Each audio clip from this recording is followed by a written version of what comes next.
The hypocrisy of Western so-called democracies really is shocking. In this video today, I'm going to show clips of a parliamentary hearing that was held with the Foreign Secretary of Britain, Liz Truss. This is the top diplomat in charge of foreign policy. And in this briefing, she was asked if Saudi Arabia is an authoritarian regime. Of course, everyone in the world knows that Saudi Arabia is a dictatorship. It's a hereditary absolute monarchy. There is not a shred of democracy in any way. It is the definition of an authoritarian regime. But what was the response of Britain's Foreign Secretary Liz Truss? She refused to say that it's authoritarian, and after being asked 7 times, she refused to name a single human rights abuse committed by Saudi Arabia. What was her response? Her response was, Russia is our threat. And because Russia is our threat, we have to find new sources of energy, and we need Saudi Arabia and the Gulf monarchies for that energy. She said it openly. She admitted we need to collaborate with the most brutal authoritarian monarchies on the planet, including Saudi Arabia that executed 81 people on one day just a few weeks before, because Russia supposedly is authoritarian. In the same hearing, she constantly condemned Russia and China as authoritarian, and she called them threats to democracy. Meanwhile, she refused to say a single critical word about the most authoritarian regimes on earth, the Gulf monarchies backed by the West. This is truly an incredible video clip. And one of the concerns I've had about development spending in the past is it contributing to our overall objectives of promoting freedom and democracy around the world? We're now following up with the Network of Liberty work on expanding our partnerships in the region, both security and economic partnerships. So Russia is our number one immediate threat, although I do believe that in the long term, we should be very, very concerned about China. NATO needs to be more actively looking at the threat from China. You said, you were talking about authoritarian regimes earlier, and you've said that the UK should be a robust counterweight to authoritarian regimes and that we are ending our dependency on authoritarian regimes for energy. How would you describe the Gulf states? I would describe the Gulf states as partners of the United Kingdom. We're currently negotiating a trade deal with the GCC. Now, is every country that we work with exactly in line with United Kingdom policy on everything? No, they're not, but they are important allies of the United Kingdom. Hang on, Mohammed bin Salman, responsible for the murder of Jamal Khashoggi, no? Yeah? What I would say is that Saudi Arabia is an important partner of the United Kingdom. 81 executions all on one day in Saudi Arabia, and you don't think that that's an authoritarian regime? What I'm focused on is making sure that we are dealing with the major threats to the world. The number one threat we're dealing with at the moment is the threat from Russia. In order to do that, we need to make sure that we have alternative energy sources. And one of the key sources of energy is the Gulf region. We're not dealing in a perfect world. We're dealing in a world where we need to make difficult decisions. And I think it is right that we build that closer trading relationship with the Gulf states. If a country is an authoritarian regime, it's fine to do business with it as long as the authoritarianism is only within its own borders. Is that right? What we're facing with Russia is a regime that is actively seeking to invade sovereign nations and create a greater Russia, recreate the former Soviet Union. What we're seeing with China... Yeah, but we went handing cap to them for 12 years, and now wrong. We're doing the same with Saudi Arabia. Well, I think that was wrong, the approach that was taken to Russia by the West. It was wrong. In the Gulf trade document that you just published, you say the government will continue to hold those who violate human rights to account. How are you doing that in the Gulf states at the moment? Well, these issues are raised regularly with the relevant ministers and leaders who we meet in the Gulf states. You and have what personally? our aim, I have personally, yes. Well, your spokesman said that you hadn't. So what's the last human rights issue that you raised with a Gulf state leader? I'd have to come back to the committee on the precise timing of that, but I certainly anything. have Just raised tell us it. anything that you said on Well, human I rights. certainly have raised it when I was in... Go on, tell us one now. I'm just trying to remember my most recent visit, but I can assure you I have raised it, and I will write to you with the details. You can't remember a single human rights issue that you've raised with a Gulf state leader? Oh, I've raised particular issues when I've been in the Gulf about name human one. rights issues. Well, I'm not going to go into all the details of private conversations, which I will come back to you on in due course. I'll name one. So that was the top UK diplomat condemning Russia and China supposedly as authoritarian, while refusing to say one critical word about the authoritarian regime in Saudi Arabia. I wrote an article about this at multipolarista.com. It's titled, UK Foreign Minister refuses to admit Saudi Arabia as authoritarian while condemning China and Russia. You can find this at multipolarista.com. And I'm going to go through some of the main points of this, and I'm going to go and respond to some of the clips and provide analysis and context. This is an incredibly ironic hearing. This was held on June 28th by the UK Parliament's Foreign Affairs Committee.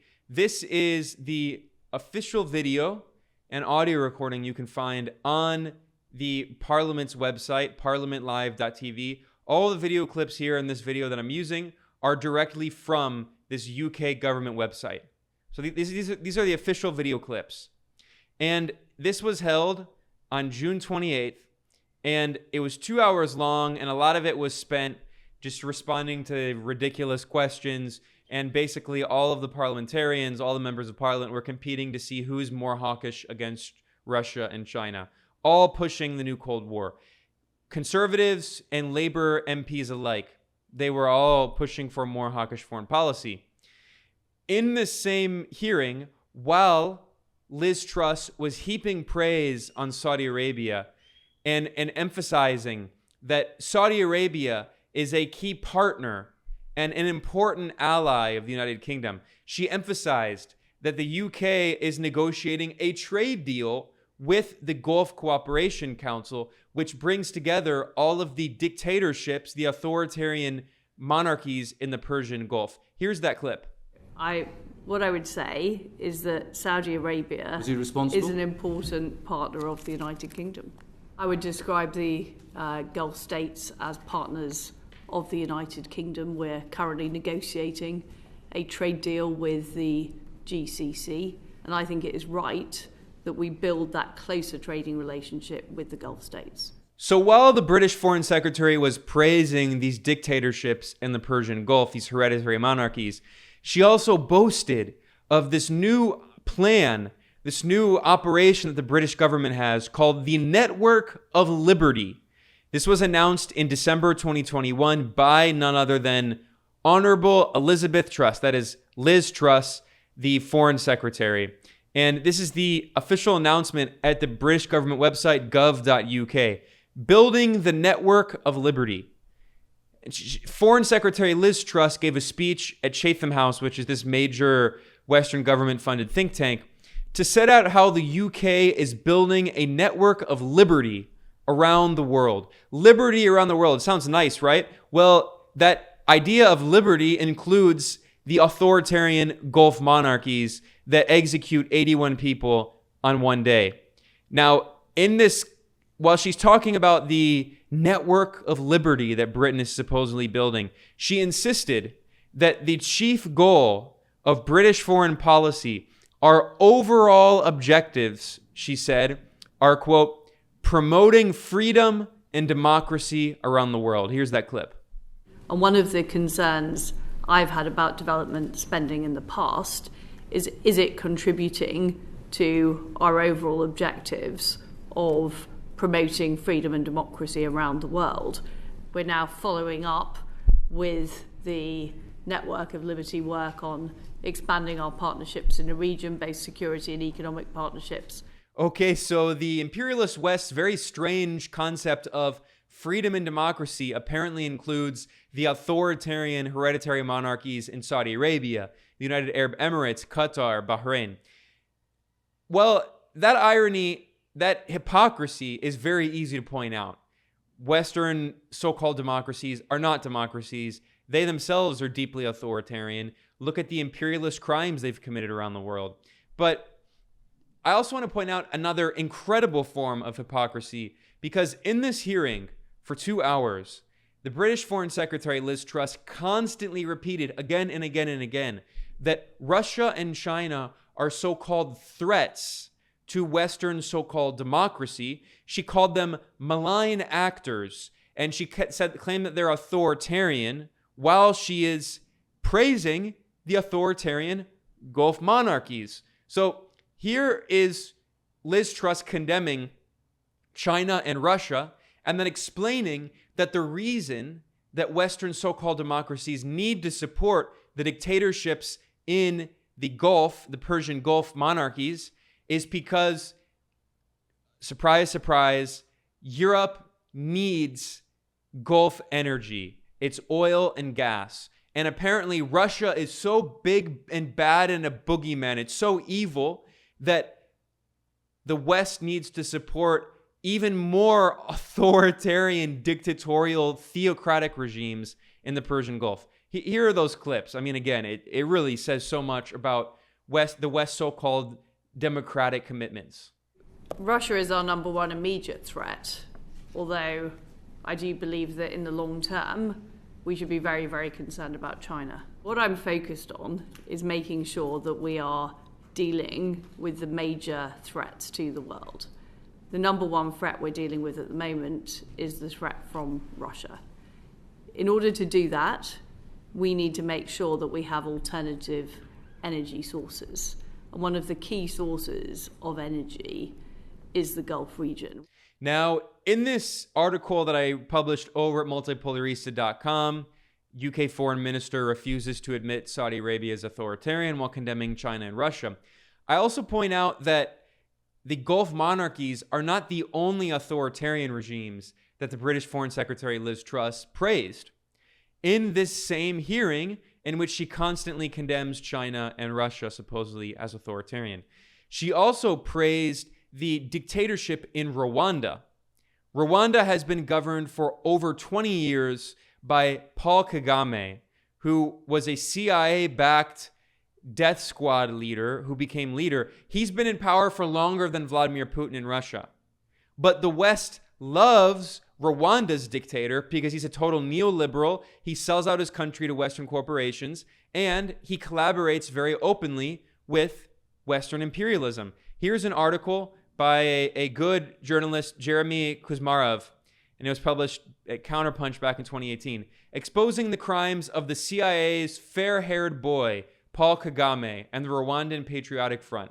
And he quotes this former FBI agent, Jim Lyons, who said that Paul Kagame was the fair-haired boy of the CIA and British MI6. So if you're backed by Western imperialism, well, it doesn't matter if you're an actual dictator that has been in power for over 20 years, longer than Vladimir Putin.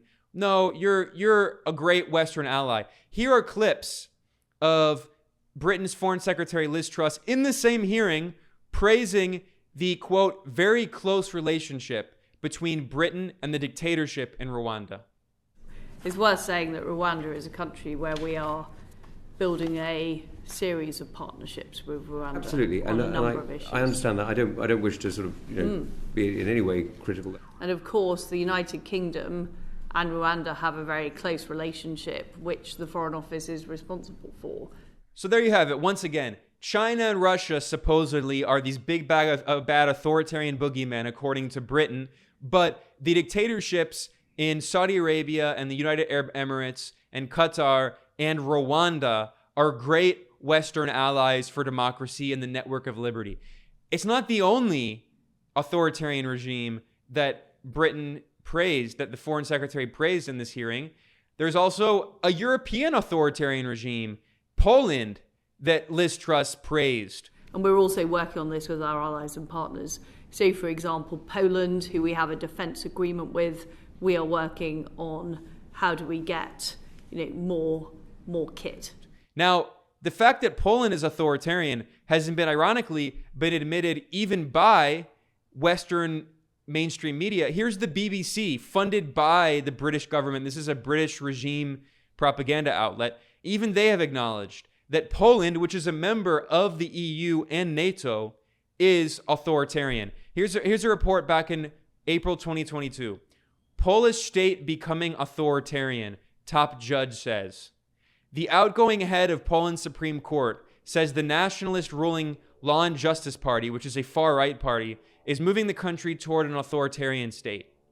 But because Poland is a member of NATO and the EU, because Poland hates Russia with a burning, deep passion, well, Poland is portrayed as part of the network of liberty and supporting freedom and democracy. Because once again, as I constantly repeat, the US-led imperialist war, the Second Cold War on China and Russia has nothing to do with democracy and human rights.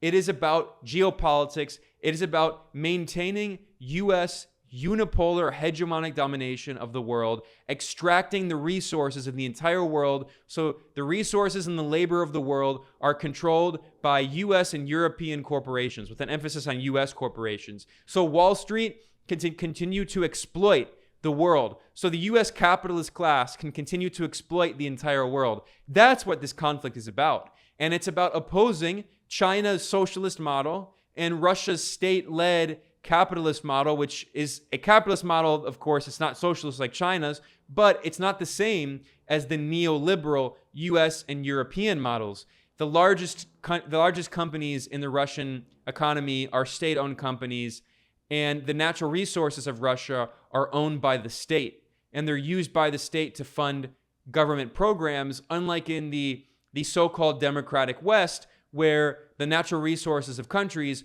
are owned by private corporations and exploited by billionaire oligarchs, these private corporate oligarchies that control the entire country.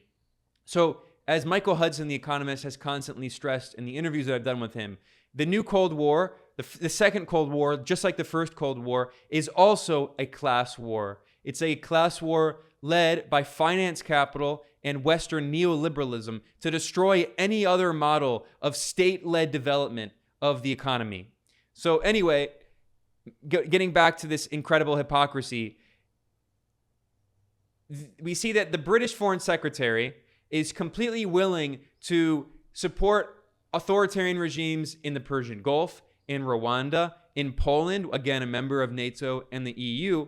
And meanwhile, she constantly reiterated again and again and again in this hearing that China and Russia are big bad threats. They are malign actors, she called them.